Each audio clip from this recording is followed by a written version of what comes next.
Welcome to Swiss kitchen. இன்றைக்கி நம்ம யூஸ்வலாக வந்து மைதா மாவில் தான் போலி பண்ணுவாங்க. நாம் இன்றைக்கி கொஞ்சம் டிஃப்ரெண்ட்டாக வந்து கோதுமை மாவு, ஒரு ஹெல்த்தி வெர்ஷனாக கோதுமை மாவும் அதை ஜாங்கிரியும் யூஸ் பண்ணி இந்த மாதிரி ஒரு சாஃப்டான போலியை எப்படி பண்ணுறதுங்கிறத இப்போ வாங்க பார்த்துடலாம். ஒரு கப் நான் கோதுமை மாவு எடுத்திருக்கேன். அது கூட கொஞ்சமாக மஞ்சத்தூள், உப்பு, இந்த மஞ்சளும் உப்பும் ஃபஸ்ட்டு எல்லாத்தையும் மிக்ஸ் பண்ணிவிட்டு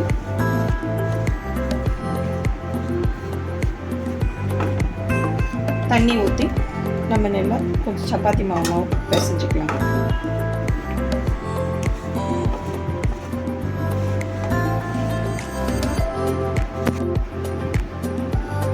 நான் வந்து சப்பாத்தி டவ் மாதிரி பிசைஞ்சிருக்கேன். கொஞ்சம் எண்ணெய் விட்டு நம்ம நல்லா அந்த மாவை அழுத்தி பிசைஞ்சிக்கலாம்.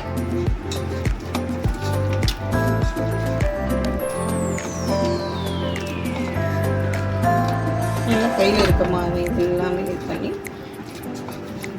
அழுத்தி விட்டு இந்த மாதிரி ப்ரெஸ் பண்ணி பிசைஞ்சிங்கனால தான் நீங்கள் போலி பண்ணுறப்போ அந்த போலி நல்லா சாஃப்டாக வரும்.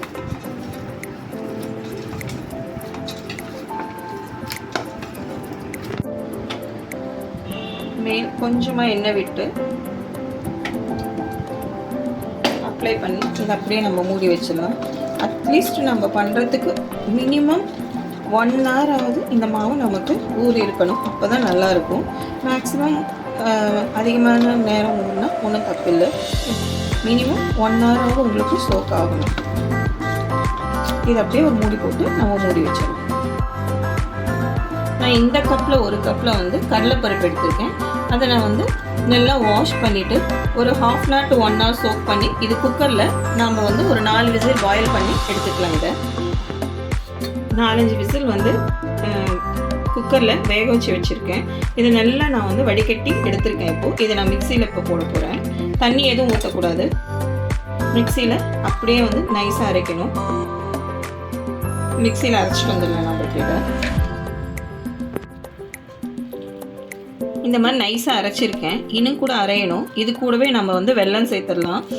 ஃபஸ்ட்டு தண்ணி ஊற்றக்கூடாது. ஆனால் பருப்பு கொஞ்சம் உங்களுக்கு ரொம்ப கெட்டியாக இருக்குது அப்படின்னு தோணுச்சுன்னா கொஞ்சமாக தண்ணியை விட்டு நைஸான பக்குவத்துக்கு வர வரைக்கும், கெட்டியாக இருக்கணும், தண்ணியாக இருக்கக்கூடாது, அந்த மாதிரி பக்குவத்துக்கு வர வரைக்கும் அரைச்சிக்கணும். இது கூடவே நான் வந்து இப்போது வெல்லம் ஆட் பண்ணிக்கிறேன். இந்த கப்பில் தான் நம்ம வந்து பருப்பு எடுத்தோம். இதே கப்பில் நம்ம வந்து வெல்லமும் எடுத்துக்கலாம்.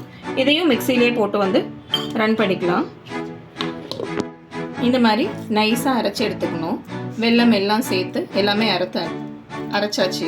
இப்போ பாருங்கள், இப்படி பிடிச்சா உருண்டை பிடிச்சா வரணும். இந்த கன்சிஸ்டன்சி இருக்கணும். சப்போஸ் உங்களுக்கு தண்ணி ஊற்றி கொஞ்சம் அதிகமாகிடுச்சு அப்படின்னு நினச்சிங்கன்னா கடாயில் பயப்பட வேணாம். கடாயில் போட்டு ஒரு பெரட்டினீங்கன்னா தண்ணி ஃபுல்லாக போயிடும். அப்போ உங்களுக்கு இந்த கன்சிஸ்டன்சி வந்துடும். அவ்வளோதான். அதனால் தண்ணி ஆகிடுச்சு அப்படிங்கிற ஒரு விஷயம் நம்ம பயப்பட வேண்டாம். இந்த மாதிரி வந்து இப்போ பால் பிடிச்சிட்டு நம்ம இப்போ போலி பண்ண ஆரம்பிச்சிடலாம்.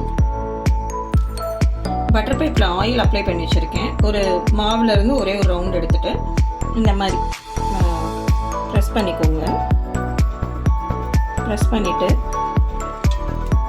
நம்ம பூர்ணம் பண்ணி வச்சுருக்கோம் இல்லையா பருப்பு, அது இது மேலே இப்படி வச்சுட்டு இந்த மாவு எல்லா பக்கமும் இப்படி ஃபோல்ட் ஆகுற மாதிரி இது ஃபுல்லாக ஃபோல்ட் ஆகணும். நமக்கு இப்படி இழுத்து வச்சிங்கன்னா எல்லா பக்கமும் ஃபோல்ட் ஆகும்.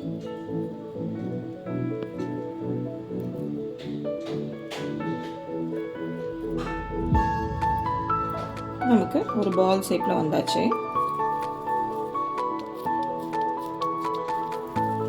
இவ்வளோதான்.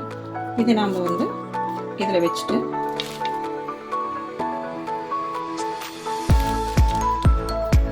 கையில் கொஞ்சமாக எண்ணெய் அப்ளை பண்ணிக்கோங்க தட்டுறதுக்காக. இப்படி வச்சு தட்டினீங்கன்னா உங்களுக்கு போலி ரெடி ஆகிடும்.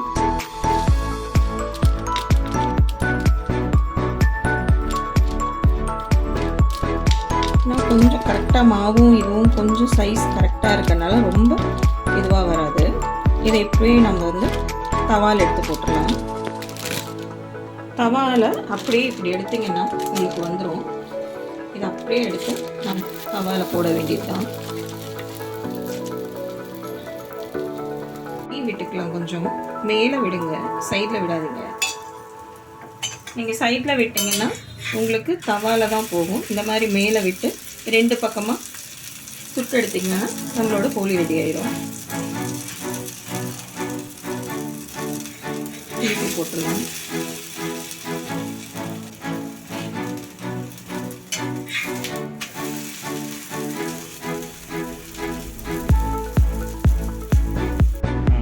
நம்மளோட சூப்பரான போலி இப்போ ரெடி ஆயிடுச்சு. இப்போ வரப்போகிற new year, Tamil new year, Telugu new year எல்லாம் வருது இல்லையா, நீங்களும் உங்கள் வீட்டில் இந்த ரெசிபியை செஞ்சு பார்த்துட்டு எப்படி இருக்குன்னு கமெண்ட் செக்ஷனில் சொல்லுங்கள். தேங்க்யூ ஃபார் வாட்சிங்.